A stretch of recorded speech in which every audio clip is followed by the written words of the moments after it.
Jesus. Well, that's what you said. that's why. hilarious. We disconnected right as we were talking about Amaris disconnecting. Yeah. Oh my god. It's just spooky me.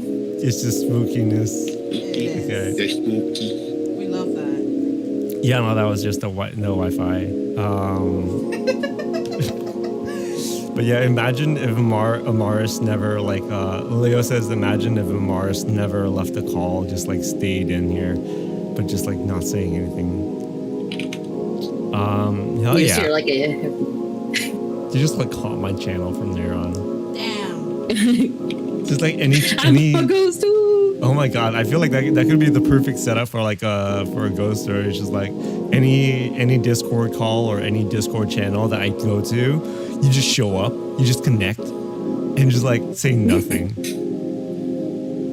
Oh my god, that would have been a good. That'd be a vibe, honestly. Don't give me ideas. Don't give me ideas. No, I've given her the means of trolling. Okay, Boba, you're up. Hopefully, stream holds up. It crashes right as I start reading. Imagine. Okay, a little bit. I hope none of you are under 20. If so, your life is in danger. Let's see. The story that I'm about to tell. I'm good then. It's called. I'm way at the same side. It's called Purple Mirror. This Japanese religion is about a cursed phrase. It is said that if you remember the story behind the face by the time you're 20 years old, you're destined to die on your birthday. Remembering the phrase does not affect the people who are over 20, but only the people below that age. And what is that phrase, you ask? Purple mirror. It doesn't seem like a lot, and it doesn't seem creepy at all either. But for a reason that this phrase is supposedly cursed, is a story that goes along with it. Here's the story of a girl and her purple mirror. Years ago, there was a Japanese girl who was extremely vain and spent all of her time staring at her reflection in the mirror. She was always obsessed with her looks and had a narcissistic personality. But there was another reason. She'd always looked deep into the mirror. It had been given to her as a present by her mother, and she cherished it more than anything. In fact, that mirror was her most prized possession. The girl was so desperate to be beautiful that she soon developed anorexia, starving herself to the point where she was painfully thin. As time went on, her health became worse and worse. But no matter how pale and gaunt she looked, the mirror made her feel beautiful. Whenever she looked into the mirror, her reflection would reveal her as a gorgeous and stunning girl. One day, she wanted to decorate her mirror, so she painted it purple. Afterwards, she looked into the glass yet again to see her beauty. But this time, instead of being happy, she was disgusted by her appearance. The mirror no longer revealed herself as a pretty girl. Instead, she saw what she really looked like, a pale, thin, haggard mess with bones protruding through her leathery skin. Horrified, she threw the mirror into the floor, smashing it to pieces. Later on, she deeply regretted what she did. And on her 20th birthday, the girl was in the middle of making preparations for her birthday party. She was now healthier, but would still constantly mention the mirror that she broke, as if it was all she ever thought of. Suddenly, while walking across the street, she was hit by a car. Her body flung to the ground and had fatal injuries. As she lay to the ground and bled to death, her last words uttered and shook the crowd around her. Purple mirror, purple mirror, purple mirror. Then she died, leaving everyone in wonder on why she was talking about her beloved purple mirror seconds before her death. And after the funeral, the girl's parents searched for her room, for that purple mirror, but they couldn't find it anywhere. Meanwhile, rumors about the girl spread throughout Japan, Apparently, as soon as the funeral ended, some young people were found dead under the mysterious circumstances, and all of them died on their 20th birthday. No causes of their death were ever found, but each case had something similar found. Scattered all around their rooms were shards of purple glass. As the investigation of their deaths closed, the friends of the people who died admittedly that they heard the purple mirror story, and that the people who died knew the story as well. Ever since that day, the phrase purple mirror is said to be cursed, and it's believed that anyone who remembers this until their 20th birthday will die. It is said that you should try to concept that out of your head as soon as possible and try to remember the girl with the purple mirror. Or else, your 20th birthday may be your last. Yeah. Damn. Yeah, I'm old as hell. We're good. We're good, fam. Hell yeah. We're good, fam. Remember. I haven't got years to spare. I can donate some in a couple You years. donate a couple years. Hey, yeah, anyone want a couple years? That's fun. Because I mean, the thing is, like, you tell someone not to think about something, the more that you try not to think about it, the more you think about it. Right? There was a scary story I read a while ago, which I just remembered about now. It's called like The Willows or something like that, where it was like these things from a different dimension were kind of like pulling through the veil and getting to you. But like the more that you thought about them, the more that they would be able to see you and perceive you as well. So like you would have to try not to think about them. But yeah, I'll have to find that one again. That one's actually pretty good from what I remember. Hell yeah. All right, CJ, you got another one for us? That I do. Hey yo. And hopefully you guys will consider me ending this one off on a fucking banger. Yeah, let's do it.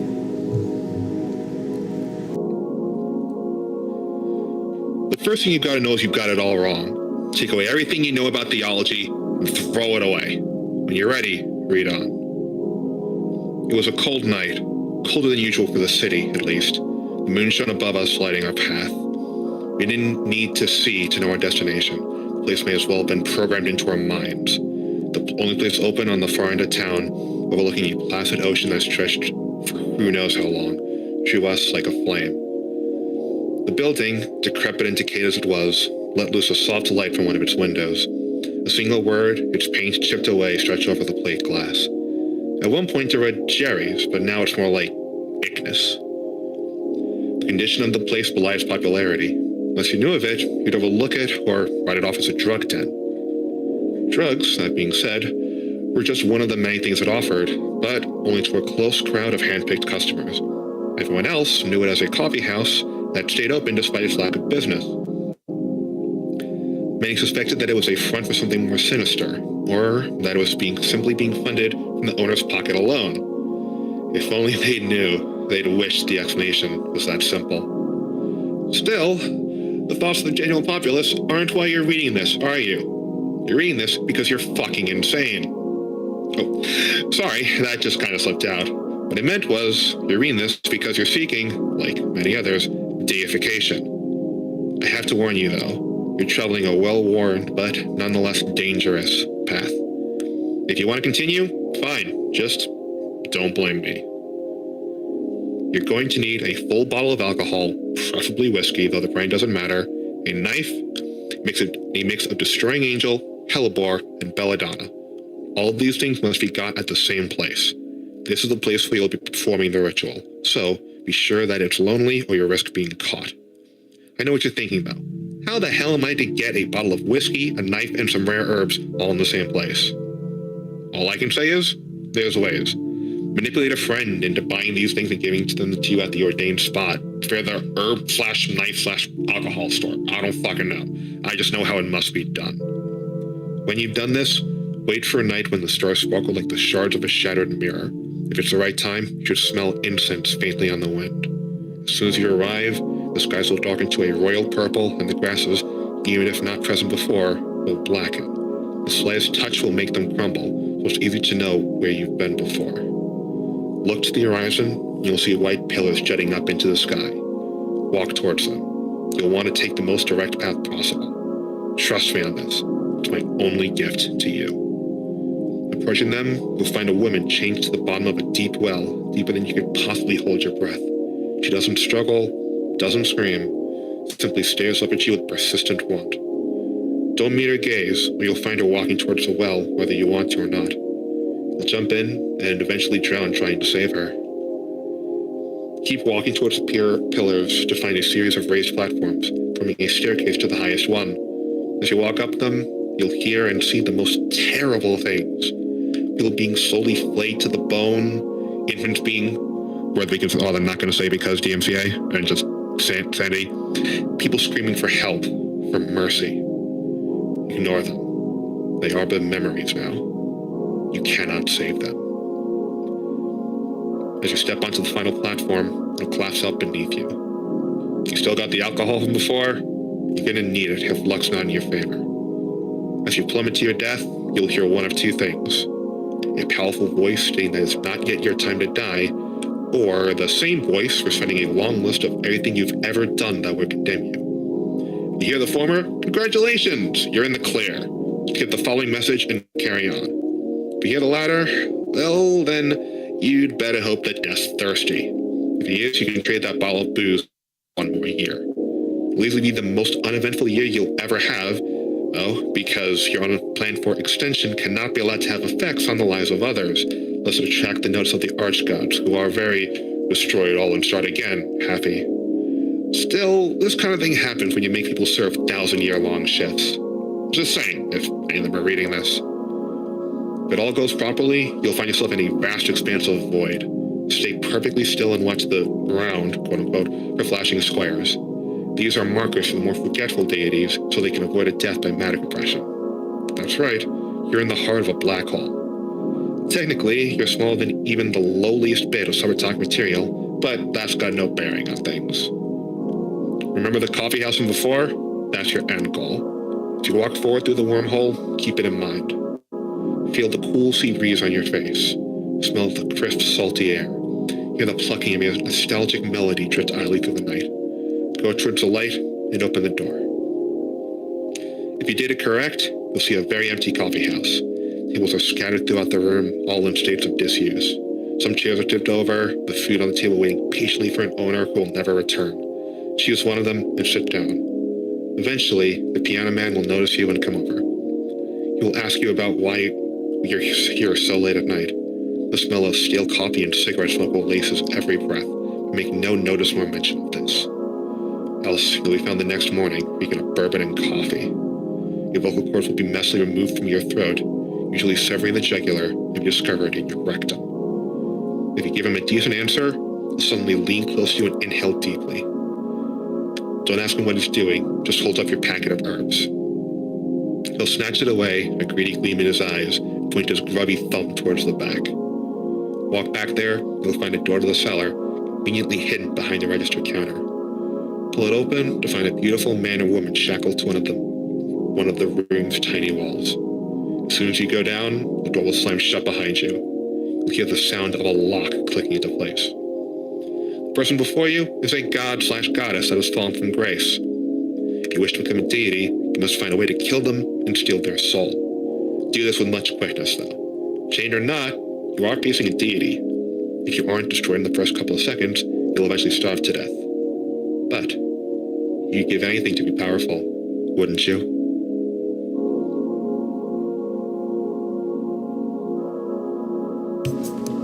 Hey, let's go.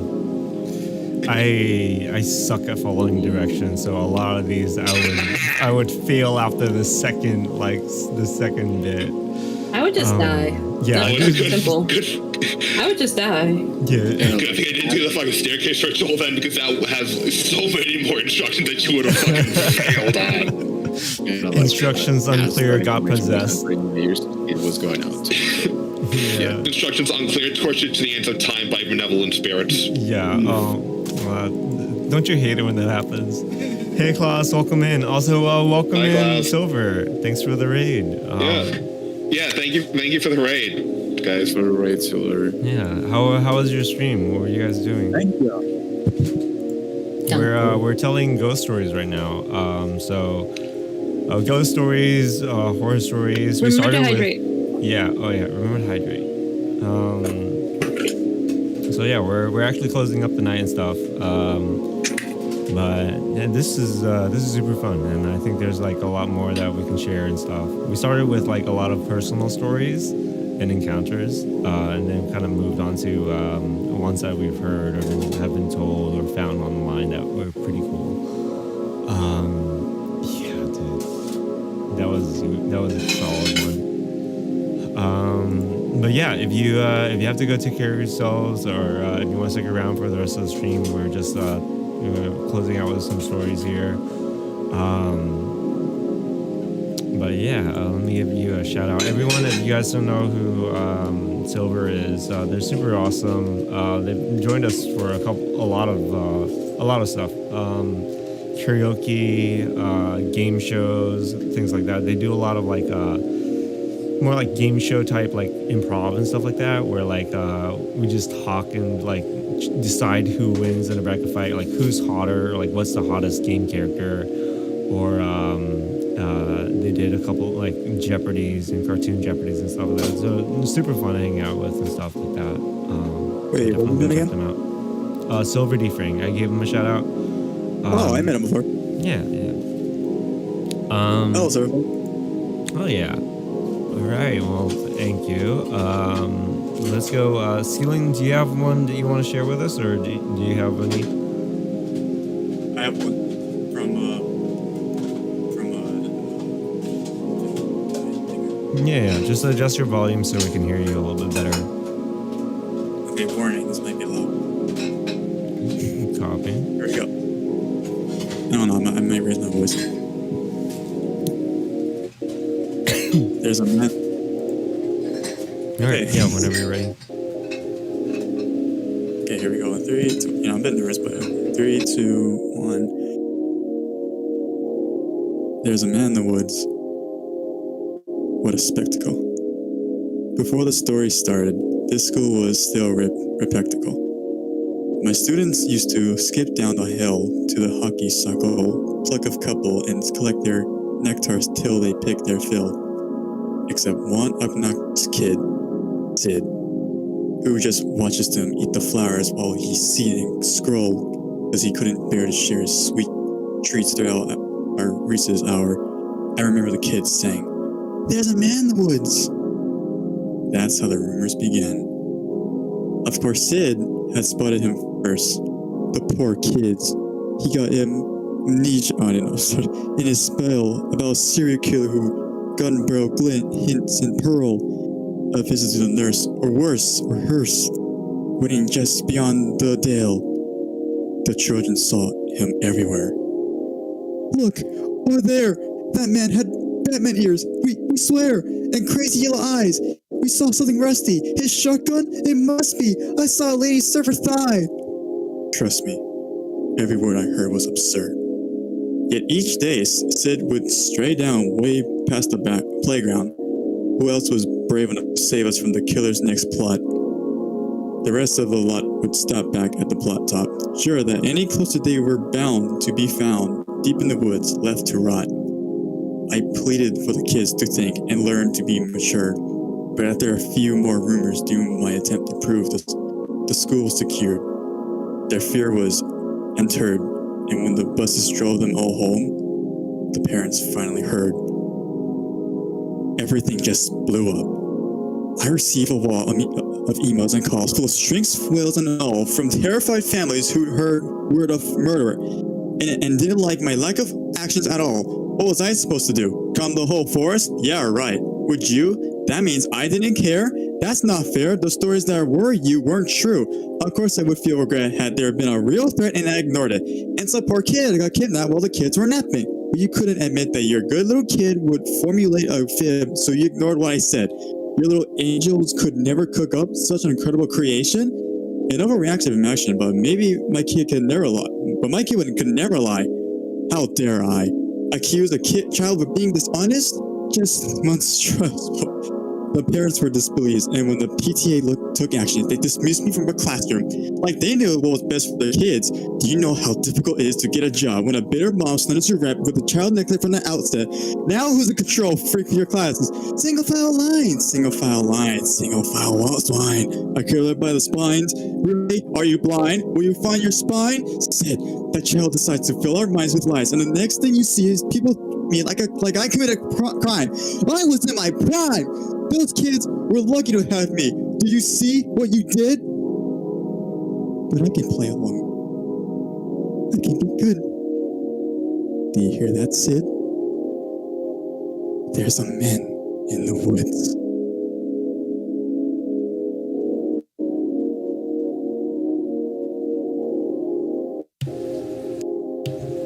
Damn. Oh, you gotta turn this down. Yeah. I thought you were doing a rap for a second. Hey. That was cool. How did I go when I yelled? Hell yeah. That was good. Yeah. Alright. Next up we're gonna do Yohua. So Leo said they have one that they can share too. So Leo, actually, if you don't mind, I'll have you close out the night. So after Yoha goes, I'll go, and then we'll throw Leo up there as well. Yoha, do you got one for us? Yep, Nice. I do. All right. Whenever you're ready, feel free to take it away. Okay, let's see if there's any real Lovecraft fans. Probably gonna recognize this one. Oh man. Okay. I am writing this under an appreciable mental strain, since by tonight I shall be no more.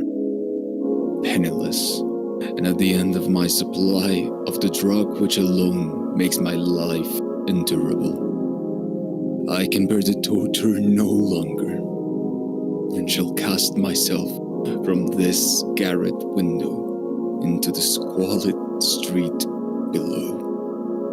Do not think from my slavery to morphine that I am a weakling or degenerate.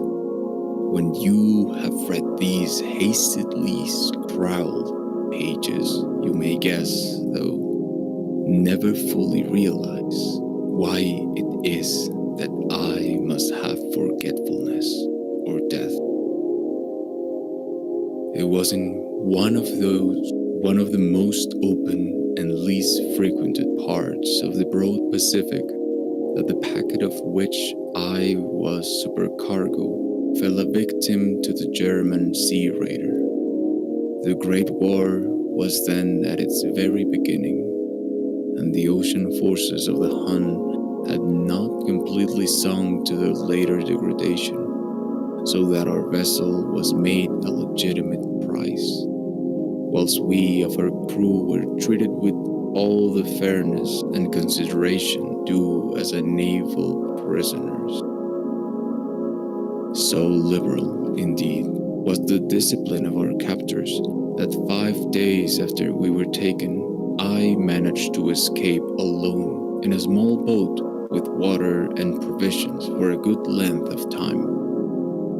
When I finally found myself adrift and free, I had but little idea of my surroundings. Never a competent navigator, I could only guess vaguely by the sun and stars that I was somewhat south of the equator. Of the longitude, I knew nothing, and no island or coastline was in sight. The weather kept fair, and for uncounted days I drifted aimlessly beneath the scorching sun, waiting either for some passing ship or to be cast on the shores of some habitable land. But neither ship nor land appeared, and and I began to despair in my solitude upon the heaving vastness of unbroken blue. The change happened while I slept. Its details I shall never know, for my slumber, though sucked into a slimely expanse of hellish black mire which extended about me in monotonous undulations as far as I could see, and in which my boat lay grounded some distance away. Though one might well imagine that my first sensation would be of wonder at so prodigious and unexpected a transformation of scenery, I was in reality more horrified than astonished, for there was in the air and in the rotting soil a sinister quality which chilled me to the very core. The region was putrid with the carcasses of decaying fish and of other less describable things which I saw protruding from the nasty mud of the unending plain. Perhaps I should not hope to convey in mere words the unutterable hideousness that can dwell in the absolute silence and barren immensity. There was nothing within hearing, and nothing in sight, save a vast reach of black slime. Yet the very completeness of the stillness and the homogeneity of the landscape oppressed me with a nauseating fear. The sun was blazing down from a sky which seemed to me almost black in its cloudless cruelty, as though reflecting the inky marsh beneath my feet. As I crawled the stranded boat, I realized that only one theory could explain my position. Through some unprecedented volcanic upheaval, a portion of the ocean floor must have been thrown to the surface, exposing regions which for innumerable millions of years had lain hidden under unfathomable watery depths. So great was the extent of the new land which had risen beneath me, that I could not detect the faintest noise of the surging ocean, strain my ears as I might. Nor were there any seafowl to prey upon the dead things. For several hours I sat thinking or brooding in the boat, which lay upon its side and afforded a slight shade as the sun moved across the heavens. As the day progressed, the ground lost some of its stickiness, and seemed likely to dry sufficiently for traveling purposes in a short time. That night, I slept but little, and the next day, I made for myself a pack containing food and water, preparatory to an overland journey in search of the vanished sea and possible rescue. On the third morning, I found the soil dry enough to walk upon with ease. The odor of the fish was maddening, but I was too much concerned with graver things to mind so slight an evil, and set out boldly for an unknown goal. All day I forged steadily westward, guided by a faraway hummock which rose higher than any other elevation on the rolling desert. That night I encamped, and on the following day still traveled toward the hummock. Though that object seemed scarcely nearer than when I had first espied it. By the fourth evening, I attained the base of the mound, which turned out to be much higher than it had appeared from a distance, an intervening valley setting it out in sharper relief from the general surface. Too weary to ascend, I slept on the shadow of the hill. I know not why my dreams were so wild at night, but ere the waning and fantastically gibbous moon had risen far above the eastern plain, I was awake in a cold perspiration, determined to sleep no more. Such visions as I had experienced were too much for me to endure again, and in the glow of the moon I saw how unwise I had been to travel by day. Without the glare of the parching sun, my journey would have cost me less energy. Indeed, I now felt quite able to perform the ascent which had deterred me at sunset. Picking up my pack, I started from the crest of the eminence. I have said that the unbroken monotony of the rolling plain was a source of vague horror to me, but I think my horror was greater when I gained the summit of the mound and looked down the other side into an unmeasurable pit or canyon, whose black recesses the moon had not yet soared high enough to illuminate. I felt myself on the edge of the world, peering over the rim into a fathomless chaos of eternal night. Through my terror run curious reminiscences of paradise lost and of Satan's hideous climb through the unfashioned realms of darkness. As the moon climbed higher, I began to see that the slopes of the valley were not quite so perpendicular as I had imagined. Ledges and outcroppings of rock afforded fairly easy footholds for a descent, whilst, after a drop of a few hundred feet, the declivity became very gradual. Urged on by an impulse which I cannot definitely analyze, I scrambled with difficulty down the rocks and stood on the gentler slope beneath, gazing into the Stygian depths, where no light had yet penetrated. All of my attention was captured by a vast and singular object on the opposite slope, which rose steeply about 100 yards ahead of me. An object that gleamed whitely in the newly bestowed rays of the ascending moon.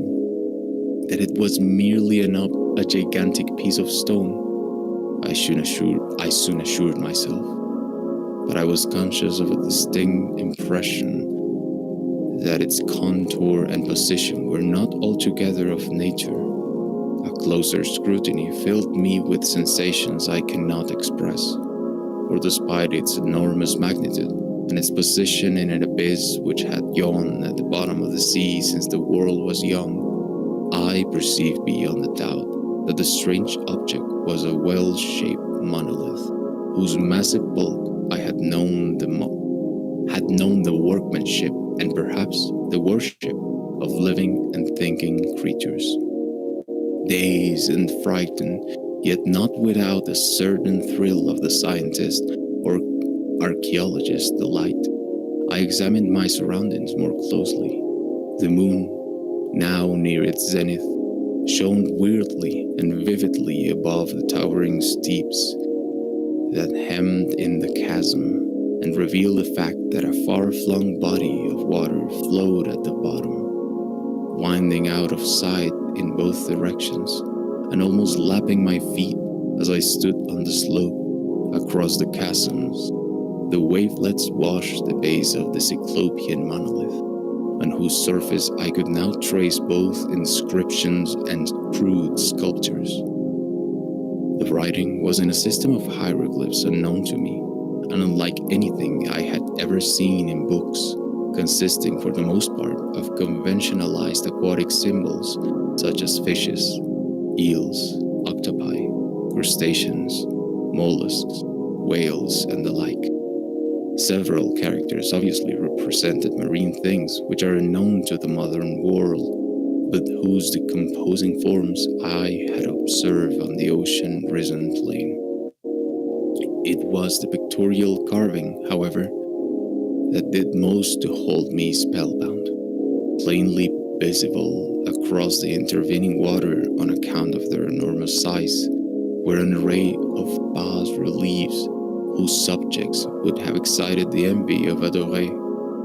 I think that these things were supposed to depict men, at least a certain sort of men, though the creatures were shown disporting like fishes in the waters of some marine grotto, or paying homage at some monolithic shrine which appeared to be under the waves as well. Of their faces and forms, I dare not speak in detail, for the mere remembrance makes me grow faint.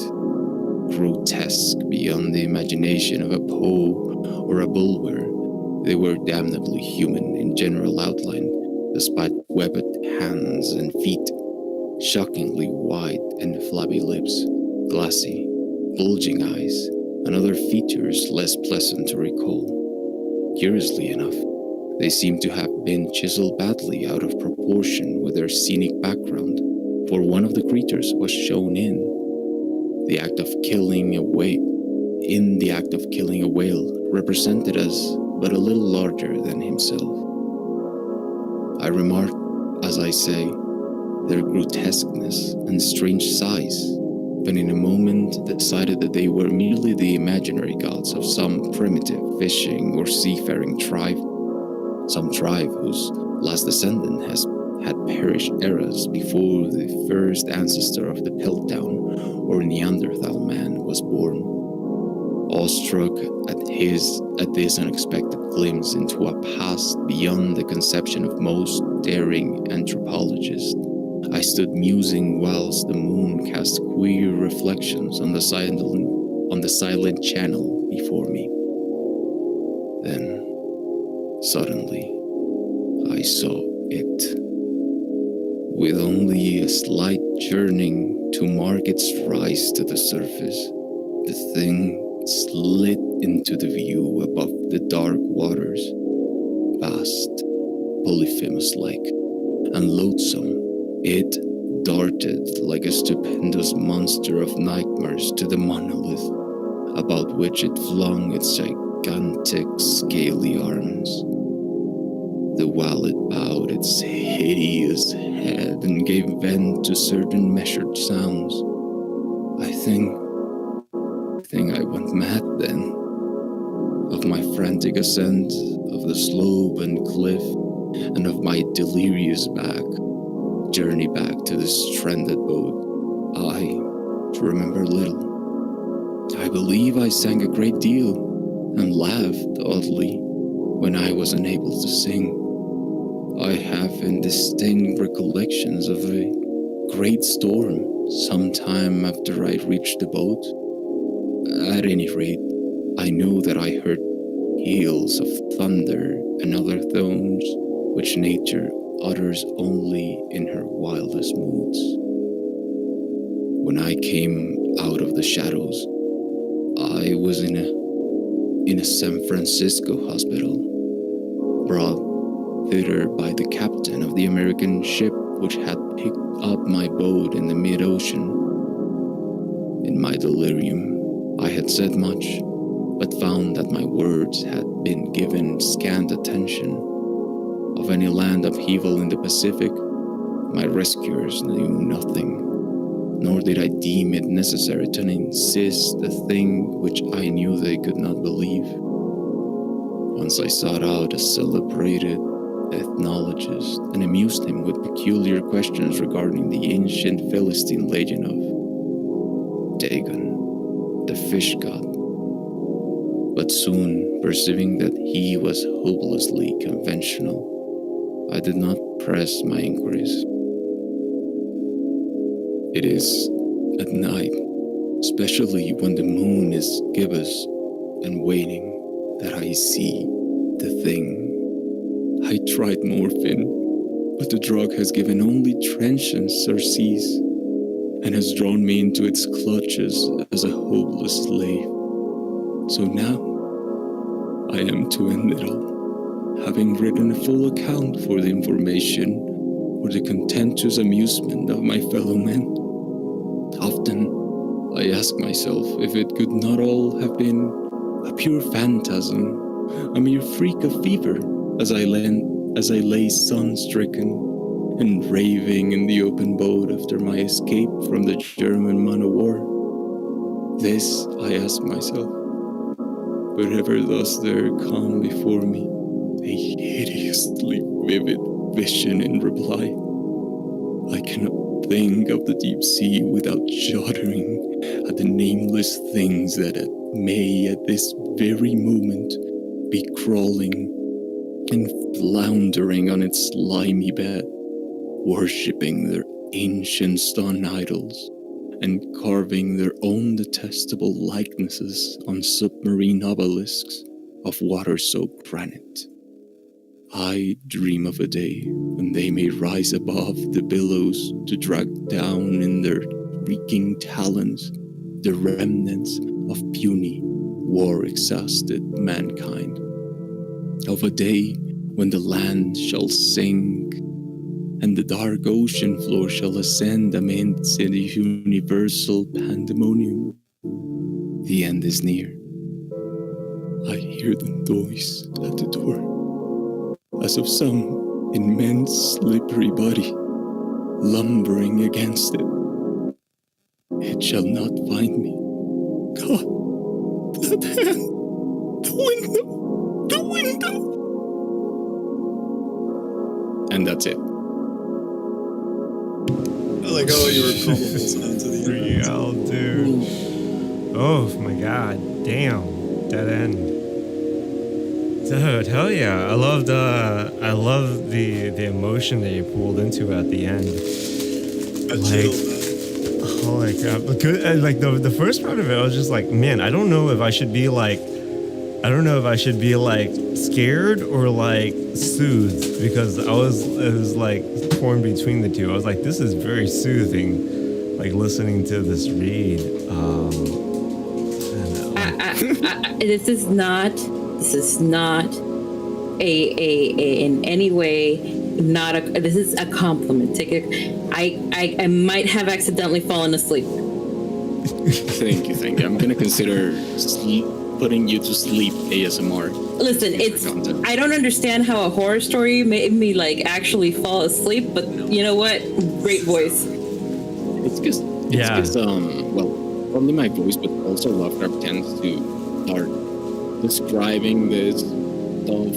If you've ever read Into the Mountain of Madness, it's like wild how he started describing. I personally have fell asleep to that book. Yeah, no, that was cool. Like, I mean, a lot of his, like, they're very flowery and stuff like that. Like, and there's like a lot of language, a lot of descriptions, which I think is really cool. I sadly have to go because I forgot I had some plans. So Yeah, no worries. sorry. No worries. same. We're towards the end as well. So thank you so much for joining. Thank you so much for joining. This was really cool. This is really fun. Maybe we could do it again. I mean, I'm sure there's like more stories out there and stuff like that. Maybe you can host one next time as well. I'm gonna figure out how the volume of that soundboard. I swear. Yeah, right. Yeah. Also gotta go. As I was reading that whole thing, I was like, how long is this? I forgot it was this long. I really want to go to sleep. Okay. Bye-bye. Yeah, no, thank you. Good night. Thank you for joining. Have a good night, guys. Thank you for having me. Hell yeah, man. It's been great. All right. With that, I'll probably just finish up with one more story, or let's see. Let me see here. Leo, do you want to do your story, or do you want to send it in so I can read it, or how do you want to do it? I have a short one that I could do, but if you really want to tell your story, but like you don't want to, then I can read it for you. What's the heat chip sheet? I know we're in the middle of an ad. All right, are you sure you don't want to tell your story? Maybe next time. Maybe, I don't know. I don't know. I think after that one. Okay. All right. So last story is one from the blog spot that I found. There's a lot of like really fun Japanese stories in there. Yeah. Well, I mean, if you read, yeah, I know. If you read, then I would still do mines and I'd still close it off. But like, it's if you want to come in and read, so it'd be 2 stories instead of 1. But like, if you didn't want to read it but you still wanted to share it, then I would read it in that stead. Oh. Hey. Oh, Leo. Hey, Leo. Yeah. Can't hear you guys one second. Yeah, because mine's is pretty short.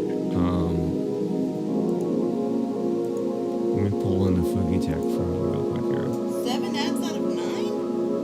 What the fuck? Hello? Huh? Yeah, it's a 3-minute break. Everyone gets a water Can break. you guys hear me? Yeah, I can hear you. Hey. I think I'd like to read Hi. two sentence. I didn't wanna tell the last story, so Yeah, no, so you're all if you're good. gonna read yours afterwards, then we're good. Yeah. Yeah. I'm gonna flip you around real quick. Do I sound like, what's the word? Every time I'm on your stream, every time I'm on your stream, I always sound like I'm like peeking. Let me back up a little bit. Does that Welcome sound back, okay? Panda. You sound alright on mine. Okay. Also, hey, Chibushi, how's it going? Yeah. Yeah, I don't know. I always. Go ahead, introduce yourself as well. Since we missed you a little bit earlier, introduce yourself to everyone. Hi. I'm a crying ghost. Anyway. I'm 3D by Leo. I like to do 3D models. I've been on a break for like a month now, so I just wanted to jump on because I've been here the whole time. Been some spoopy stories. Got a little bit personal in the beginning there. Yeah. Hello? Yeah. Oh, sorry. No, you're okay. Check No, I just want to make sure you can hear me. That's all. Yeah, I can hear you. Yeah, Okay. Leo's super awesome and fun to hang around and stuff like that. Do a lot of 3D modeling, games, like retro games and stuff, or like horror games. And yeah, it's a really fun person and stuff. So I'm mostly just tired nowadays. that's it. Tired and doing nothing. Oh, sorry, but we'll notice something. I'll be right back. No worries. Should I wait? Or should I just go ahead and do it? Because mine's pretty short. I'm pretty sure CJ has heard this, because based on what CJ has been reading, it's very similar in, what's the word? Oh. There's going to be just 2 more stories. Just mine, and then Brian is going to finish his off. So...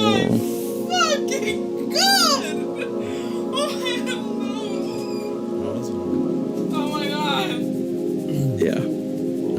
So I have a laptop in my bathroom for recording, just like different things and stuff. And so the laptop turned on because it was on sleep, but the laptop turned on, and there was the mouse cursor for the laptop started moving around all over the place, even though Boba wasn't touching it or anything like that. The mouse cursor was just glitching all over the place. But I think it was there was a scissor that was on the mouse pad, but still, it was kind of funny. Your laptop's just haunted. It's fine. Yeah, it's fine. Yeah. All right. So I'm gonna read this like a nerd Yeah, you got it. because I've got Awesome. Welcome my in, my Vivian. retainer down. Okay. So I often use the subway to go to work in the morning. One day, I was waiting for the train. I noticed a homeless man standing at the corner of the subway station, muttering to himself as people passed. He was caught and begging for spare change. A fat woman passed by the homeless man, distinctly heard him, and I distinctly say, "Pig." Wow, I thought to myself. This homeless man, and heard the homeless guy utter, "Cow." Cow? I thought. The man was much too skinny to be a cow. He looked more like a turkey or a chicken to me. A minute or so later, a fat man went by, and the homeless man said, "Potato." Potato. I was under the impression that he called all fat people pig. That day at work, couldn't stop thinking about the homeless man and his puzzling behavior.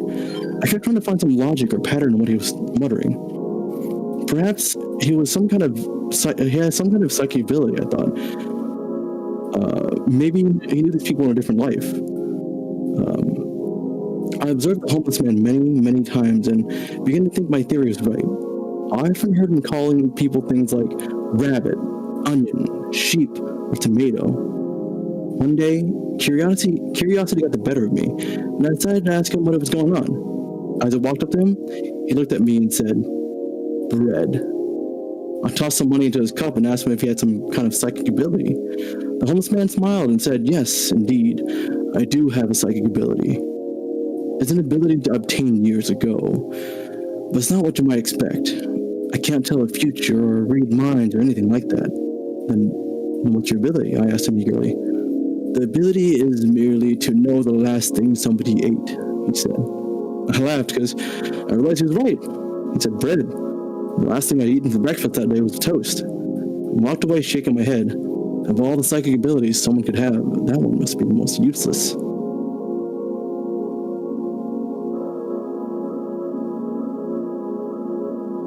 The end. Yikes. I need that one explained to me. What happened?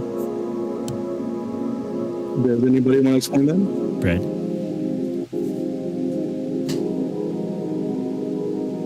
But no? Okay. Me too. Ceiling dog, did you catch the twist? I'm shocked. The second guy he talked to called him human.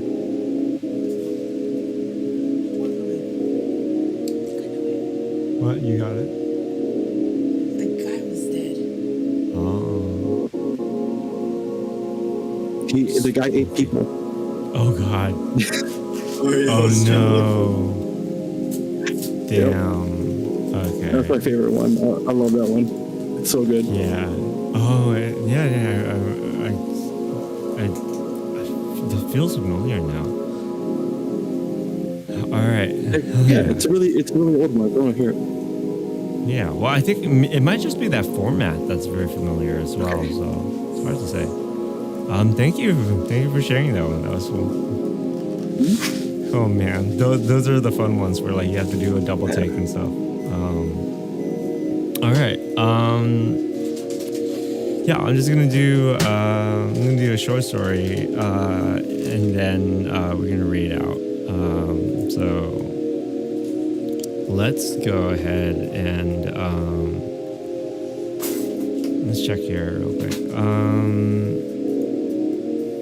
So this is from a Blogspot. It's called Saya in Underworld Blogspot. But they have a lot of really fun posts here, and they've been posting for a while. And they're all translated stories, kind of. So there's a lot of them that I could share. But this one's fun. This one's called A Voice from Upstairs. So I'm going to read from the first person here. This is a story from my childhood. When I was a child, I lived in a rented 2-floor house. Both my parents worked, so I was often alone when I came home from school. One early evening, when I came home, the house was still dark.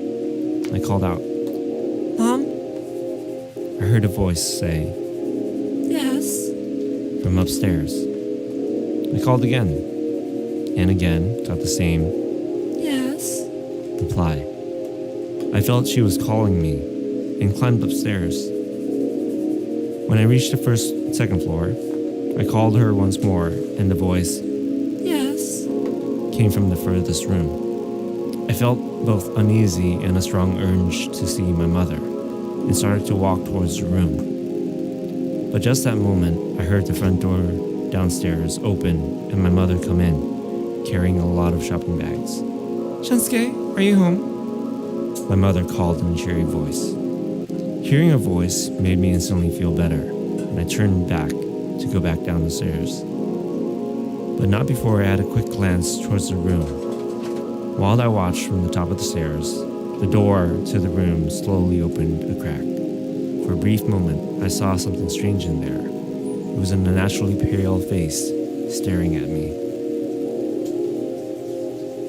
And short and sweet. Yeah. Holy cow. You hate those, yeah. The voice mimics. Those ones were rough. Hey, before you end the stream, I think I have like 10 2-sentence story. You want to hear these? Wait, 10 2-second stories, what? 10 2-sentence horror story, 2 sentences of them. Yeah, sure. You can. Hold on, there's just one more thing I just found. I'm trying to. Oh yeah, there we go. Right here we go. Actually, number 9, sorry. There's a picture of me sleeping. I live alone. Number 2. My sister says that mommy killed her. Mommy says that I don't have a sister. Number 3. My daughter won't stop crying and screaming in the middle of the night. I visit her grave and ask her to stop, but it didn't help. Number 4. I wake up and everything feels wrong. It's too quiet outside.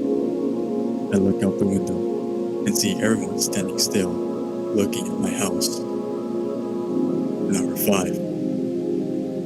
I woke up to hear knocking on glass. At first, I thought it was the window, until I heard it come from the mirror again. Number 6. The grinning face stared at me from the darkness beyond my bed window. I live on the 14th floor. Number 7. I always thought my cat had a staring problem. She always seemed fixated on my face, until one day, when I realized that she was always looking just behind me. Number 8. I never go to sleep, but I keep waking up. Number 9.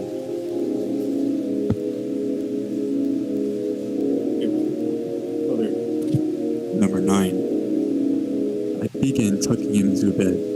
He tells me, "Daddy, check for monsters under my bed."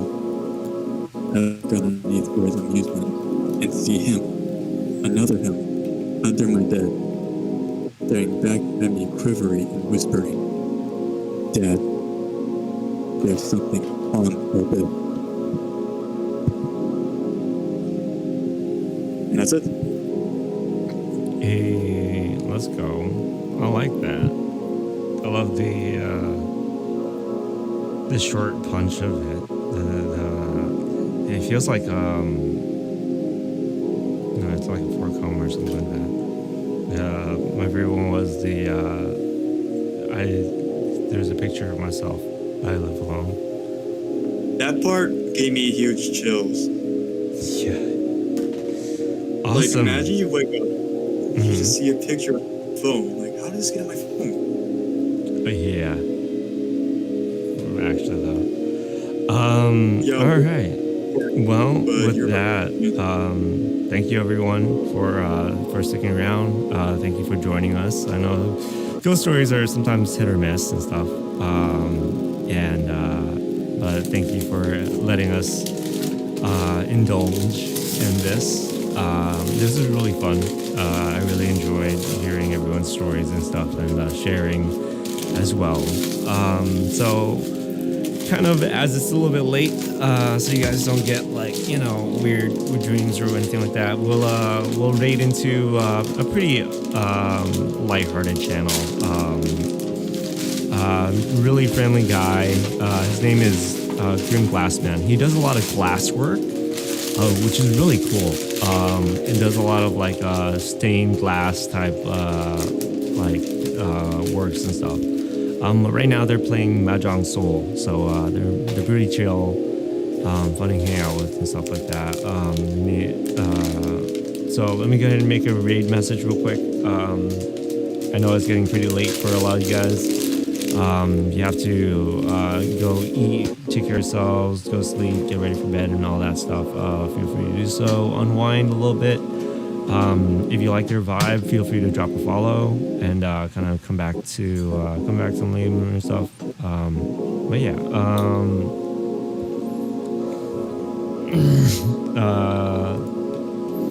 Where the raid message is going to be sending spooky vibes.